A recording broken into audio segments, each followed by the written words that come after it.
નમસ્કાર વિદ્યાર્થી મિત્રો, નોલેજ સંકુલની યુટ્યુબ ચેનલમાં આપ સર્વનું સ્વાગત છે. એસએમસી ની અંદર ટેકનિકલ ઓફિસર અને જુનિયર એનાલિસ્ટ એમસીક્યુ સિરીઝ આપણે જે શરૂ કરી છે, અત્યાર સુધીમાં 5 પાર્ટ કમ્પ્લીટ કરી ચૂક્યા છીએ અને આજે લઈને આવી ગયા છે પાર્ટ 6, જેની અંદર આપણે કવર કરવાનું છે ફૂડ સ્પોઇલેજ એન્ડ સેલ્ફ લાઈફ ઉપરના એકદમ ઇમ્પોર્ટન્ટ એમસીક્યુ જે આવનારી એક્ઝામ માટે ખૂબ જ ઉપયોગી રહેવાના છે. તો ચલો આપણે ક્વેશ્ચન 1 થી શરૂઆત કરીએ. શું કહે છે ક્વેશ્ચન કે ફૂડ સ્પોઇલેજ મેઇનલી રિઝલ્ટ ઇન, અહીં આપણને 4 ઓપ્શન પણ આપેલા છે, જોઈ લઈએ. ક્વોલિટી ડિટોરિએશન, પ્રિઝર્વેશન, ન્યુટ્રિયન્ટ ઇન્ક્રીઝ કે સ્ટરીલિટી. વિદ્યાર્થી મિત્રો, એક વસ્તુ એ ખાસ ધ્યાન રાખજો કે જેટલા પણ એમસીક્યુની સિરીઝમાં આપણે 5 પાર્ટમાં કવર કર્યા છે, બરાબર છે, એ દરેકે દરેક એમસીક્યુ ખૂબ જ ઇમ્પોર્ટન્ટ છે. જેથી કરીને હજુ પણ તમે એ વસ્તુ જોઈ નથી તો એ વસ્તુ તમે મિસ કરી જેવું સમજો. તો એ વસ્તુ પહેલા તમારે જોવાની રહેશે, ત્યારબાદ જ તમે પાર્ટ 6 ઉપર આવજો, બરાબર. આપણે step by step topic wise જઈએ છીએ. ઓકે, તો તમે એ વસ્તુને પણ કવર કરવાની રહેશે. અહીંયા આપણને ઓપ્શન 4 આપી દીધા છે, એનો સાચો જવાબ આપણે જોઈએ. તો આપણો સાચો જવાબ છે option A, quality deterioration, because food spoilage refer to the process where food becomes undesirable or unfit for human consumption due to change in sensory characteristic, nutritional value or safety. Okay, આ 3 વસ્તુ જે છે એ આપણા counter question તરીકે પણ ઉપયોગમાં લઈ શકાય છે.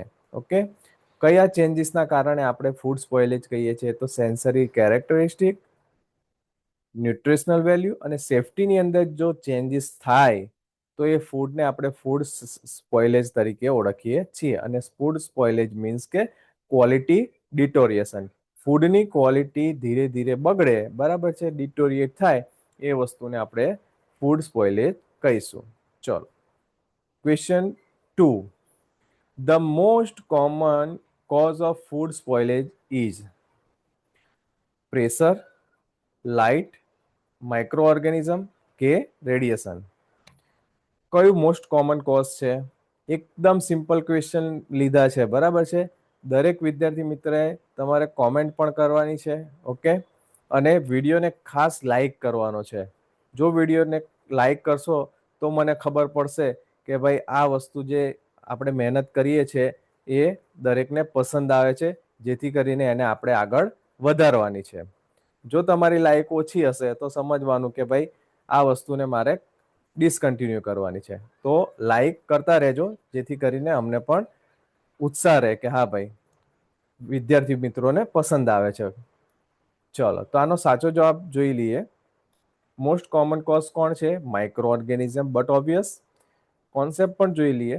While physical and chemical factor play a role, the primary and most frequent cause of food spoilage is the growth and metabolic activity of microorganisms like bacteria, yeast and molds. Okay, counter question તરીકે આ 3 વસ્તુને આપણે યાદ રાખવાની રહેશે. ચલો, question 3 પર જઈએ. પ્યુટ્રીફેક્શન is associated with protein, fats, vitamins કે કાર્બોહાઈડ્રેટ્સ. પ્યુટ્રીફેક્શન કોને કહેવામાં આવશે? એનો આપણે જવાબ જોઈ લઈએ. પ્રોટીન જે છે એને આપણે એ પ્યુટ્રીફેક્શનના એસોસિએટેડ વર્ડ છે. કેમ? Because is the anaerobic decomposition of organic matter, specifically protein, by bacteria, resulting in the production of foul-smelling compound like amine and hydrogen sulfide. Okay, તો આ બે વસ્તુ શું છે? આપણું કાઉન્ટર ક્વેશ્ચન તરીકે યાદ રાખવાની છે. ઓકે, તો પ્યુટ્રીફેક્શન જે છે એની એસોસિએટેડ વર્ડ છે પ્રોટીન. ચલો, next. Rancidity occur in carbohydrate, protein, minerals કે ફેટ્સ? આપણે એટલી બધી વાર રેન્સિડિટી વર્ડ્સનો યુઝ કર્યો છે, બરાબર છે, આપણા થિયરી પીડીએફની અંદર, કે જેથી કરીને આ ટાઈપના ક્વેશ્ચન તો આપણે બેઝિક ક્વેશ્ચન કહેવાય ને, આ વસ્તુ આપણા વિદ્યાર્થી મિત્રને આવડવી જોઈએ. ઓકે, તો આનો સાચો જવાબ છે વિદ્યાર્થી મિત્રો ફેટ. ઓકે, જેમાં આપણે રેન્સિડિટી જોઈએ છીએ કે rancidity is a process of oxidation or hydrolysis of fat and oil which lead to the development of unpleasant odor and flavors in food products. Okay, સમજ પડે છે વિદ્યાર્થી મિત્રો ક્વેશ્ચન શું કહેવા માંગે છે અને શા માટે આન્સર આવે છે, એના માટેનું એક્સપ્લેનેશન પણ આપણે પ્રોવાઈડ કરીએ છીએ.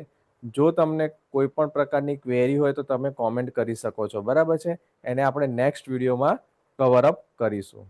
ચલો ક્વેશ્ચન નંબર 5 જોઈએ. Visible mold growth indicates freshness, ripeness, sterility કે spoilage. આપણને જે મોલ્ડ ગ્રોથ જોવા મળતો હોય છે વિઝિબલી, તો એનો મતલબ શું છે? તો એનો મતલબ થશે spoilage, but obvious, because mold growth on the surface of food is a clear physical sign of spoilage, indicating that the food has been contaminated and is likely unsafe or unpalatable. Okay, I hope you got this question. चलो question 6 पर जाइए. Bacteria grow best at water activity greater than 90, less than 60, 0. Sorry, greater than 0.90, less than 0.60, 0.70 કે 0.50. Most important question છે, એક્ઝામની અંદર પૂછાવાની પૂરેપૂરી શક્યતા છે. આની આજુબાજુના કહેવાય ને કે એની આજુબાજુની રીતે તમને કાઉન્ટર ક્વેશ્ચન તરીકે પણ પૂછાઈ શકે છે. ઓકે, તો એ પણ આપણે યાદ રાખવાનું છે.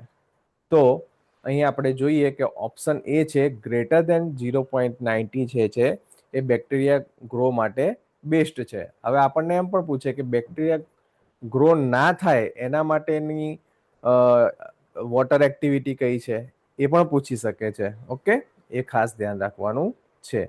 ચલો, most spoilage and pathogenic bacteria requires a high water activity level, typically above 0.19, to support their metabolic process and rapid reproduction. Okay, તો આ જે વોટર એક્ટિવિટી લેવલ જે છે એ શાના માટે જરૂરી છે? તો માઇક્રોબ ઓર્ગેનિઝમના મેટાબોલિક પ્રોસેસીસ અને રેપિડ પ્રોડક્શન માટે ખાસ જરૂરી છે. ચલો નેક્સ્ટ ક્વેશ્ચન તરફ આગળ વધીએ. યીસ્ટ મેનલી સ્પોઇલ, શું સ્પોઇલ કરે? પ્રોટીન, મિનરલ્સ, સુગરી ફૂડ્સ કે ઓઇલ્સ? ઇઝી ક્વેશ્ચન છે, જવાબ જોઈ લઈએ. આનો જવાબ છે સુગરી ફૂડ્સ. કોન્સેપ્ટ શું છે? તો કોન્સેપ્ટ એમ કે છે yeast are particularly adapted to environments with high sugar concentration such as jam, syrup and juice, where they ferment sugar into alcohol and carbon dioxide. Counter question તરીકે આપણે આ બે વસ્તુને લઈ શકીએ કે ભાઈ યીસ્ટ જે છે એ ફર્મેન્ટ કરે છે સુગરને, તો પછી શું બને છે? ઇન્ટુ સુગર કન્વર્ટ થાય છે alcohol and carbon dioxide. Okay, સમજાય છે વિદ્યાર્થી મિત્રો?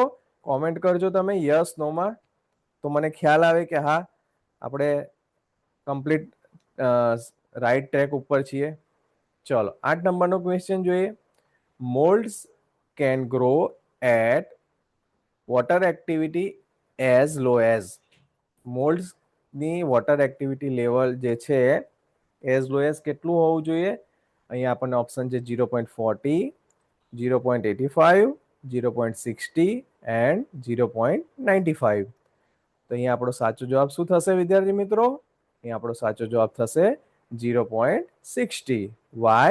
Because molds are more tolerant of low water activity than bacteria. આ વસ્તુ ખાસ માર્ક કરી રાખજો, યાદ રાખજો. ઓકે, કે મોલ્ડ્સ જે છે એમની જે ટોલરન્ટ છે વોટર એ લો હોય છે. બેક્ટેરિયા કરતા શું હોય છે? મોલ્ડ્સનું વોટર એક્ટિવિટી લો હોય છે. એ ખાસ યાદ રાખજો, કાઉન્ટર ક્વેશ્ચન તરીકે આપણે પૂછી શકે છે.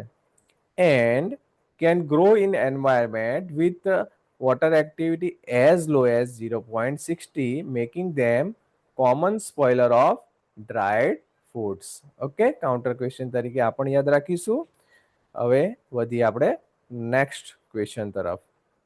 ક્વેશ્ચન નંબર 9 છે, anaerobic bacteria grow in. Word ઉપરથી જ ખ્યાલ આવે. અહીં આપણને 4 ઓપ્શન છે: oxygen, heat, no oxygen and light. But obvious આપણો સાચો જવાબ થશે નો ઓક્સિજન. ઓકે, આમાં આપણે કોઈ કોન્સેપ્ટ ક્લિયર જરૂર નથી. એરોબિક હોય તો ઓક્સિજન, એનારોબિક હોય તો નો ઓક્સિજન. સિમ્પલ. ચલો નેક્સ્ટ 10 નંબરનો ક્વેશ્ચન જોઈએ. ક્લોસ્ટ્રીડિયમ કોઝિસ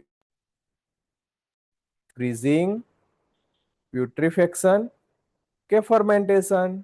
ક્લોસ્ટ્રીડિયમ શું કોઝ કરે? જોઈએ વિદ્યાર્થી મિત્રો આનો જવાબ. ક્લોસ્ટ્રીડિયમ કોઝ કરે. Species of Clostridium, which are anaerobic bacteria, are well known for causing putrefaction, causing gas and for odors.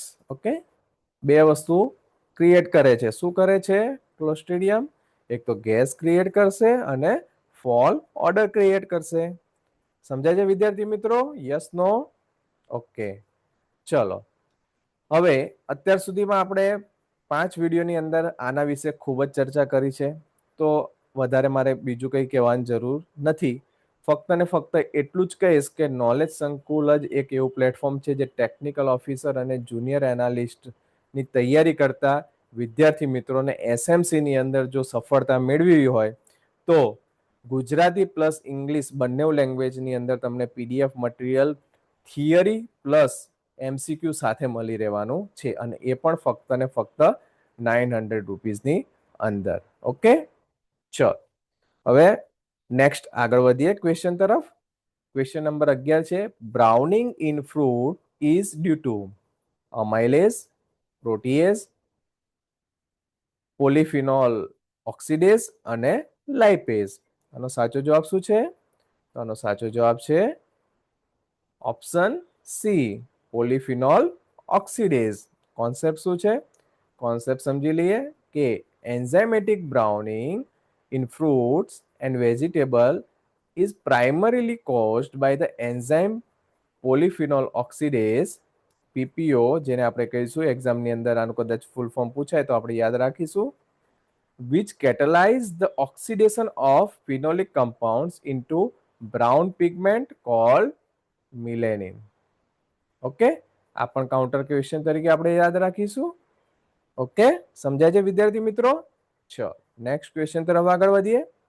12 નંબરનો ક્વેશ્ચન છે, non enzymatic browning is called pasteurisation, hydrolysis, Maillard reaction કે ફર્મેન્ટેશન. આનો જવાબ જોઈ લઈએ વિદ્યાર્થી મિત્રો. આનો જવાબ છે option C, Maillard reaction. Concept શું છે એની પાછળ એ જોઈએ. The Maillard reaction is a form of non-enzymatic browning that occurs between reducing sugar and amino acid, typically during heating, resulting in brown colors and complex flavors. Okay, ચલો next question તરફ આગળ વધીએ. Question number 13, oxidative rancidity requires water, sugar, nitrogen કે oxygen. એની gases વિદ્યાર્થી મિત્રો. Oxidative રેન્સિડિટી શું require કરે છે? એનો સાચો જવાબ છે ઓપ્શન ડી, ઓક્સિજન. શા માટે? because oxidative rancidity occur when oxygen react with unsaturated fatty acids in fats and oil. leading to the formation of aldehydes and ketones that cause of flavors. સમજાય છે ને વિદ્યાર્થી મિત્રો? એકદમ ઈઝી ક્વેશ્ચન છે. આપણે કોન્સેપ્ટ સાથે એક્સપ્લેનેશન કરીએ છીએ, સમજીએ છીએ, જેથી કરીને એક્ઝામમાં કાઉન્ટર ક્વેશ્ચન આવે તો પણ આપણને યાદ રહે. ચલો 14 નંબરનો ક્વેશ્ચન જોઈએ. હાઇડ્રોલાઇટિક રેન્સિડિટી ઇન્વોલ્વ્સ હીટ, લાઇટ, ઓક્સિજન કે લાઇપેઝ એન્ઝાઇમ? આનો સાચો જવાબ જોઈ લઈએ. આનો સાચો જવાબ છે ઓપ્શન ડી, લાઇપેઝ એન્ઝાઇમ. તો શા માટે છે? because hydrolytic rancidity is the breakdown of triglyceride into free fatty acids and glycerol, often catalyzed by the enzyme lipase or by heat and moisture. Okay, well, next question તરફ આગળ વધીએ. Question 15 જોઈએ. Enzymes R, enzyme શું હોય છે? Lipids, protein, mineral કે inorganic? એકદમ easy question છે. તો અહીં સાચો જવાબ છે option B, protein. Okay, enzymes are biological catalysts that are almost exclusively made of protein. They speed up chemical reaction in living organism and food system. ચલો, આવા ધારો કે એક્ઝામની અંદર ક્વેશ્ચન આવી જાય તો મોજે મોજ છે. બરાબર છે? ભગવાનને પ્રાર્થના કરીએ કે આ ટાઈપના ઇઝી ક્વેશ્ચન, આટલા શોર્ટ ફોર્મના ક્વેશ્ચન આવે. ઓકે, તો વધારે ટાઈમ પણ ના જાય અને વધારે મગજ પણ ના બગડે અને આટલા નાના નાના ઓપ્શન પણ આપે, જેથી કરીને ફટાફટ આપણે ટીક કરી લઈએ. બટ વસ્તુ એ છે કે આપણા ઓપ્શન સાચા પડવા જોઈએ. ઓકે, ચલો નેક્સ્ટ ક્વેશ્ચન તરફ આગળ વધીએ. Question 16. Water activity ranges is 10 to 100, 1 to 10, 0 to 1 કે 0 to 100? આ એક રેન્જ બાઉન્ડ ક્વેશ્ચન છે. બરાબર છે? મોસ્ટ ઇમ્પોર્ટન્ટ ક્વેશ્ચન છે, યાદ રાખજો. ઓકે, આપણે આના વિશે શું કહેતા કે યાદ નથી રાખતા. બરાબર છે? દરેક પ્રોડક્ટની આપણે વોટર એક્ટિવિટી યાદ રાખશું, પણ વોટર એક્ટિવિટીની ટોટલ રેન્જ કેટલી છે એ યાદ નહીં રાખીએ ને તો આવા ક્વેશ્ચનમાં આપણે અટવાવાનું થશે. જેથી કરીને આપણે એમસીક્યુ સિરીઝ એના માટે જ લાવ્યા છીએ કે અમુક વસ્તુ જે કહેવાય ને કે અમુક વસ્તુ સુપરફિશિયલ હશે, તમારી નજરની સામે જ હશે, પણ તમે યાદ રાખશો નહીં. એના માટે જ આપણે એમસીક્યુ સિરીઝની અંદર આ વસ્તુ કવર કરીએ છીએ અને દરેક વિદ્યાર્થી મિત્રને આનું જ્ઞાન આપીએ છીએ. ચલો, તો આનો સાચો જવાબ છે વિદ્યાર્થી મિત્રો 0 to 1 વોટર એક્ટિવિટીની રેન્જ છે. ચલો, આના વિશે આપણે કોન્સેપ્ટ ક્લિયરમાં જવું નથી. નેક્સ્ટ ક્વેશ્ચન તરફ આગળ વધીએ. Question number 17. High water activity means શું કહેવાય? નો ઇફેક્ટ, ડ્રાય ફૂડ, મોર સ્પોઇલેજ કે લેસ સ્પોઇલેજ? બટ ઓબ્વિયસ, સાચો જવાબ શું હોય? મોર સ્પોઇલેજ. જેમ પાણીની માત્રા વધારે એમ સ્પોઇલેજની વસ્તુ વધારે, પાણીની માત્રા ઓછી એમ સ્પોઇલેજ થવાના ચાન્સીસ પણ ઓછા થઈ જાય છે. ઓકે, ખાસ વિદ્યાર્થી મિત્રો યાદ રાખજો, આ વસ્તુ મોસ્ટ ઇમ્પોર્ટન્ટ રહેવાની છે એક્ઝામ માટે. ચલો 18 નંબરનો ક્વેશ્ચન જોઈએ. Dry foods have water activity 0.85, greater than 0.90, 0.95 કે 0 લેસ દેન 0.60? ડ્રાય ફૂડની વોટર એક્ટિવિટી કેવી હોય એના માટે પૂછેલું છે. તો એની વોટર એક્ટિવિટી હોય છે લેસ દેન 0.60, જેથી કરીને એમનો જે સ્પોઇલેજ હોય છે એ ઓછું થઈ ગયું હોય છે. ઓકે,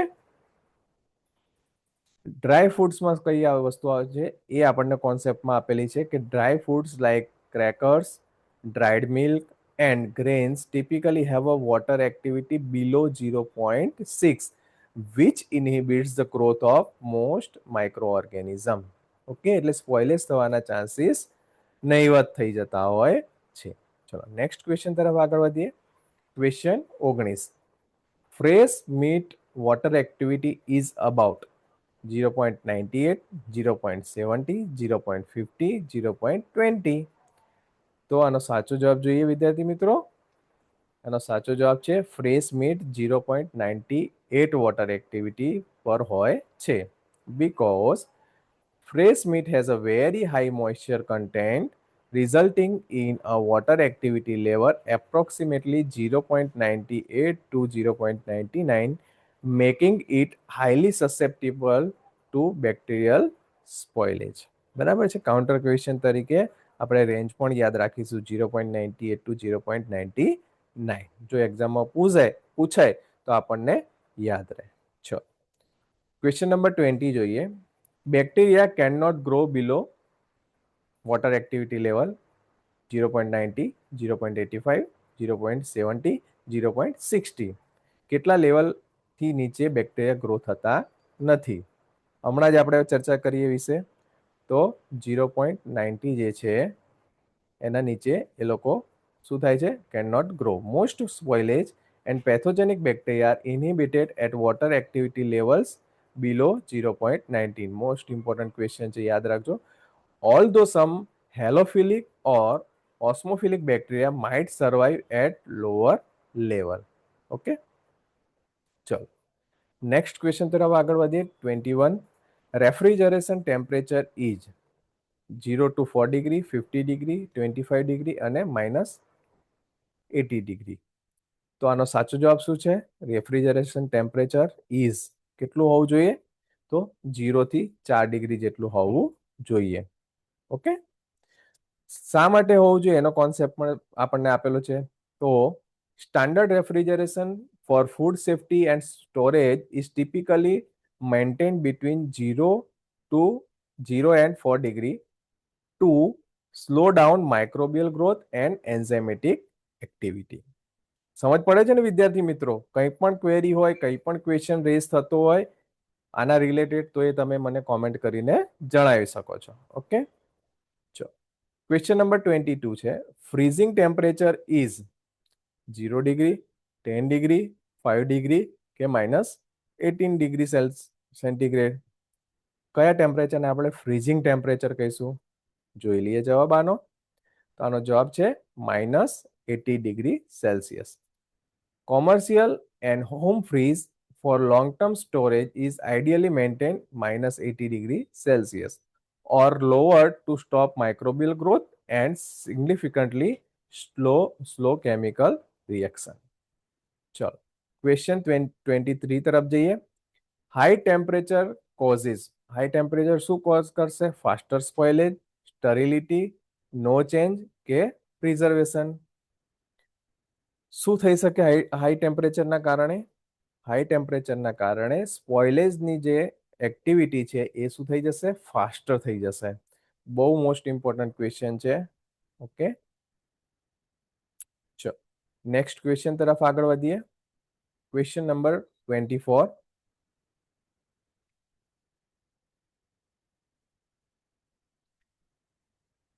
સાયક્લોરોફિલ ગ્રો એટ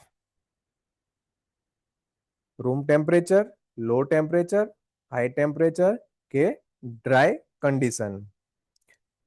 સાયક્લોરોફિલ્સ કયા પર ગ્રો કરે? It's grow in low temperature. Okay. Because cychlorophyll are extremophilic organisms that are capable of growth and reproduction in low temperature ranging from -20 degree Celsius to +10 degree Celsius. Okay. Most important question એક્ઝામની અંદર પૂછાવાની પૂરેપૂરી શક્યતા છે. ચલો 25 નંબરનો question જોઈ લઈએ. Thermophiles grow at moderate, hot, cold temperature કે ફ્રોઝન ટેમ્પરેચર? થર્મોફિલના વર્ડિંગ ઉપર જ તમને ખ્યાલ આવી જવો જોઈએ કે આનો સાચો જવાબ શું છે. ચલો એના ઉપર જોઈ લઈએ સાચો જવાબ. થર્મો મીન્સ કે હોટ, વધારે હોટ જેને કહેવાય એ ટેમ્પરેચર પર ગ્રો કરી શકે છે. કોન્સેપ્ટ પણ જોઈ લઈએ, કાઉન્ટર ક્વેશ્ચન તરીકે પૂછાઈ શકે. Thermophils are a type of extremophils, an organism that thrives at relatively high temperature between 41 and 122 degree Celsius. Counter question તરીકે યાદ રાખીશું આપણે. ઓકે. ચલો, આજે આપણે ટોટલ કેટલા ક્વેશ્ચન કવર કર્યા? 25 ક્વેશ્ચન કવર કર્યા છે. ઓકે, નેક્સ્ટ વિડીયોની અંદર આપણે પાર્ટ 7 ની અંદર ફરીથી ફૂડ સ્પોઇલેજ અને સેલ્ફ લાઈફના જ મોસ્ટ ઇમ્પોર્ટન્ટ ક્વેશ્ચન જે છે એ કવર કરીશું. બરાબર છે? તો આજના વિડીયોના જેટલા પણ એમસીક્યુ આપણે સોલ્યુશન કર્યું છે એના વિશે તમારે શું કહેવું છે? આનું લેવલ કેવું હતું? હાઈ, મીડિયમ કે મોડરેટ? બરાબર છે? તમે ધારો કે વિચારીને ક્વેશ્ચન સોલ્વ કર્યા હોય તો તમારા કેટલા સાચા પડ્યા એ પણ તમે કોમેન્ટ કરી શકો છો. એના રિલેટેડ તમારે બીજું કંઈ કાઉન્ટર ક્વેશ્ચન પણ જોતા હોય તો એ પણ તમે કોમેન્ટ કરી શકો છો.